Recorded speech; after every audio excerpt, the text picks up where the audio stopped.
Assalamualaikum warahmatullahi wabarakatuh. Perkenalkan, nama saya Hamdatul Karimah dengan NIM 214031184 dari Prodi Manajemen Bisnis Syariah kelas C, Institut Agama Islam Negeri Kediri.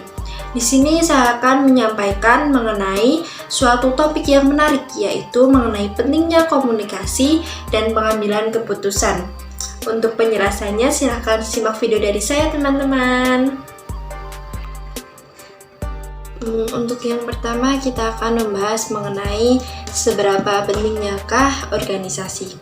Jadi, organisasi itu merupakan suatu hal yang sangat penting bagi kehidupan manusia, karena dimanapun manusia berada, pasti dia itu membutuhkan komunikasi untuk bersosialisasi dengan orang lain. Nah, komunikasi itu tidak hanya bersifat verbal seperti ucapan, lisan, atau tulisan, tapi juga bisa bersifat nonverbal seperti ada gerakan tangan, gestur tubuh, ekspresi wajah. Jadi kedua hal itu juga dimaksud dengan komunikasi. Tidak hanya secara kita berucapan, tapi juga bisa menggunakan gestur wajah, menggunakan gerakan tubuh kita, itu juga termasuk komunikasi. Dan apa sih yang dimaksud dengan komunikasi itu? Jadi, pengertian komunikasi itu dibagi menjadi 3, yaitu ada yang cara terminologi, kemudian ada yang cara etimologis, dan juga cara paradigmatik. Untuk yang pertama, yaitu secara etimologis atau asal-usul kata, yaitu komunikasi itu berasal dari bahasa Latin, yaitu communication, yang bersumber dari kata communis yang memiliki arti sama dengan apa yang disampaikan. Kemudian secara terminologis atau istilah, komunikasi adalah proses menyampaikan pesan atau pernyataan yang dilakukan oleh seseorang kepada orang lain. Sedangkan secara paradigmatik atau kata yang memiliki arti atau cara pandang, yaitu komunikasi adalah penggabungan beberapa komponen yang saling berhubungan dalam mencapai tujuan yang diinginkan. Salah satu komunikasi yaitu seperti dosen atau guru dalam mengajar mahasiswanya. Dapat disimpulkan bahwa komunikasi adalah pemberian, pemindahan, dan pertukaran gagasan, pengetahuan, informasi, dan sejenisnya dengan mekanik atau elektronik atau tulisan atau sinyal tertentu. Dan yaitu membahas mengenai peran komunikasi. Jadi, di dalam suatu organisasi, komunikasi itu berperan sangat penting dalam mempertahankan kelangsungan organisasi. Karena apabila komunikasi dalam anggotanya sudah tidak berjalan dengan baik, maka bisa mengakibatkan adalah miskomunikasi dan bisa menyebabkan organisasi itu dapat bubar. Kemudian ada beberapa peran penting yang terkandung dalam organisasi. Yang pertama yaitu ada transfer ilmu, yaitu secara formal maupun non-formal. Jadi ilmu pengetahuan yang berkembang saat ini dapat diperoleh dari berbagai sumber yang tidak hanya dapat secara formal melalui bangku sekolah formal maupun perkuliahan, tapi bisa bersumber dari beberapa sumber atau channel. Biasanya itu kita bisa menggunakan sarana seperti ada medianya seperti menggunakan YouTube dan juga sebagainya. Yang kedua yakni mengenali dunia luar. Ilmu pengetahuan dan teknologi itu berkembang sangat cepat. Interaksi sosial pun tidak hanya sebatas di lingkungan sekitar, akan tetapi interaksi bisa menggunakan lintas negara, lintas daerah, itu terjalin melalui komunikasi. Nah, kita bisa mengakses suatu peristiwa yang terjadi di luar negeri dapat disaksikan melalui pemberitaan atau media online, yaitu itu juga bersumber dari komunikasi. Kemudian ada juga penyampaian pesan. Komunikasi dalam berinteraksi antar sesama berperan menyampaikan pesan. Dalam prosesnya, pesan yang disampaikan harus jelas dan juga tepat. Kemudian yang keempat ada mencegah konflik, yaitu terkadang konflik itu muncul dan terjadi dalam suatu hubungan antara pribadi atau bahkan dalam organisasi itu hanya karena terjadinya komunikasi yang tidak baik. Jadi dengan adanya komunikasi yang baik, kita dapat menyelesaikan suatu permasalahan dengan baik dengan cara melalui proses negosiasi yang dapat dipahami dan diterima oleh kedua belah pihak. Yang kelima, ada hiburan. Nah, dalam penyampaiannya juga komunikasi membutuhkan seni dalam medianya untuk seseorang bebas berekspresi. Seperti komunikasi itu bisa menggunakan sebuah puisi, itu kan juga sebuah menjadi hiburan. Kemudian bisa dengan dalam nyanyi, kemudian menonton, tertawa, itu juga suatu komunikasi. Kemudian ada tujuan dari berkomunikasi. Tujuan berkomunikasi itu ada 4, yaitu ada mengubah sikap, to change the attitude, yaitu dalam berkomunikasi itu kita dapat mengubah sikap. Misal kita diberitahu mengenai kesalahan kita, mengenai bagaimana cara kita mengubah kesalahan tersebut, bagaimana cara kita menyelesaikan masalahnya. Dengan berkomunikasi kita dapat mengambil sikap dari apa yang telah kita perbuat atau apa yang kita pikirkan. Yang kedua yaitu mengubah opini atau to change the opinion. Dengan berkomunikasi, kita itu dapat mengubah opini kita mengenai suatu hal yang mungkin bagi kita itu ada suatu hal yang tabu atau hal yang salah, dan dari situ dengan komunikasi yang baik kita dapat membenarkan opini tersebut atau memikirkan kembali opini tersebut bagaimana benar dan tidaknya. Yang ketiga yaitu ada mengubah perilaku. Mengubah perilaku atau to change the behavior, yaitu mengubah perilaku tersebut, bagaimana cara kita berperilaku terhadap suatu hal, bagaimana cara kita bertindak untuk suatu hal yang akan kita lakukan atau apa yang kita lihat.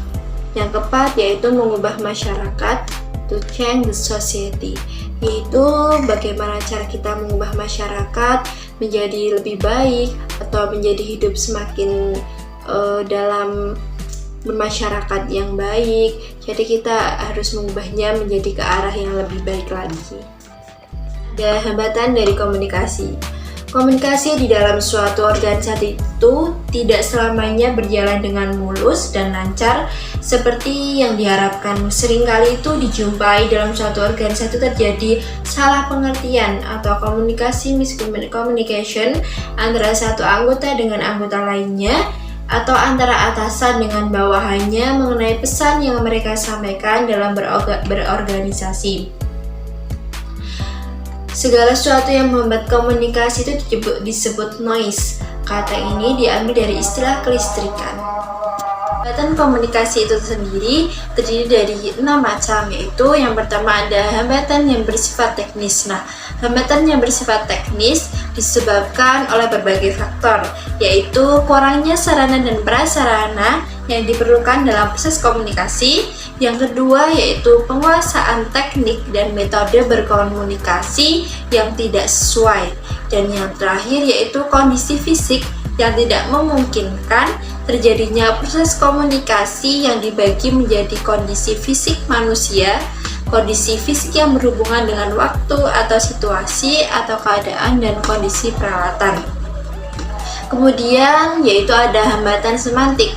Hambatan semantik yaitu hambatan yang disebabkan oleh kesalahan dalam penafsiran, kesalahan dalam memberikan pengertian terhadap bahasa atau kata-kata, kalimat, kode-kode yang dipergunakan dalam proses komunikasi, yaitu seperti kita menginginkan A tapi pendengarnya itu mengerti bahwa kita itu menginginkan B. Jadi itu seperti adanya kesalahan dalam penafsiran. Kemudian ada hambatan perilaku.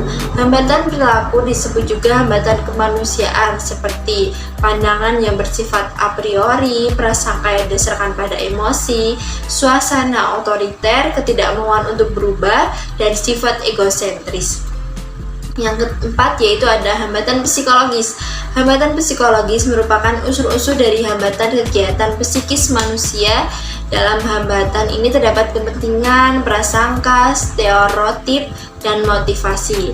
Kemudian ada hambatan sosiokultural. Hambatan sosial-kultural ini melibatkan hubungan sosial dan budaya seorang komunikan. Dan yang terakhir yaitu hambatan interaksi verbal, yaitu mencakup semua rangsangan kecuali rangsangan verbal dan suatu setting komunikasi yang dihasilkan oleh individu yang mempunyai nilai pesan potensial bagi pengiriman penerima. Nah, ciri-ciri komunikasi nonverbal itu sendiri yaitu disampaikan dengan menggunakan isyarat atau gestur, gerak-gerik, movement, postur, atau tipologi. Kemudian para bahasa, kinesik atau sentuhan, menggunakan penampilan fisik, ruang, jarak, waktu, consumer product, dan artefak. Kemudian yang ketiga ada proses komunikasi implisit dan terjadi dua arah maupun satu arah, dan yang terakhir yaitu kualitas proses komunikasi tergantung pada pemahaman terhadap persepsi orang lain. Yaitu atasi hambatan. Komunikasi dengan mempergunakan bahasa adalah merupakan salah satu bentuk komunikasi yang paling efektif dalam arti proses transmisi perasaan, sikap, kenyataan, kepercayaan, dan cita-cita manusia. Pada prinsipnya, komunikasi yang efektif itu dapat beberapa hal yang bisa menjadikan komunikasi disampaikan itu menjadi sesuatu yang berpengaruh bagi orang lain, yaitu dengan cara respect, di mana respect adalah perasaan positif atau penghormatan diri kepada lawan bicara. Jadi kita itu dianjurkan untuk menghargai seseorang yang sedang berbicara kepada kita melakukan penghormatan kepada dia, menghargai apa yang dia katakan kepada kita. Yang kedua yaitu adalah empati, yaitu kemampuan untuk menempatkan diri pada situasi atau kondisi yang tengah dihadapi orang lain. Jadi saat dia merasa berduka atau dia sedang sedih, kita itu dapat merasakan apa yang mereka rasakan. Itu dimaksud dengan empati. Kemudian ada audible, yaitu mengandung pesan yang harus dapat didengarkan dan dapat dimengerti. Apa yang kita sampaikan itu harus mengandung pesan yang dapat dipahami oleh pendengar maupun dapat dipahami oleh diri kita sendiri. Kemudian ada clarity, adalah kejelasan dari pesan yang kita sampaikan. Salah satu penyebab munculnya adalah salah paham. Jadi apa yang kita sampaikan itu harus jelas, maksud atau tujuan dari apa yang kita sampaikan, apa yang kita bicarakan itu harus jelas agar tidak terjadi kesalahpahaman. Yang terakhir yaitu ada humble, yakni sikap rendah hati atau rendah diri. Rendah hati itu memberikan kesempatan kepada orang lain untuk berbicara terlebih dahulu, dan kita menjadi pendengar yang baik untuk mendengarkan apa yang akan mereka katakan kepada kita. Sekian presentasi dari saya, kurang lebihnya mohon maaf. Wassalamualaikum warahmatullahi wabarakatuh. See you.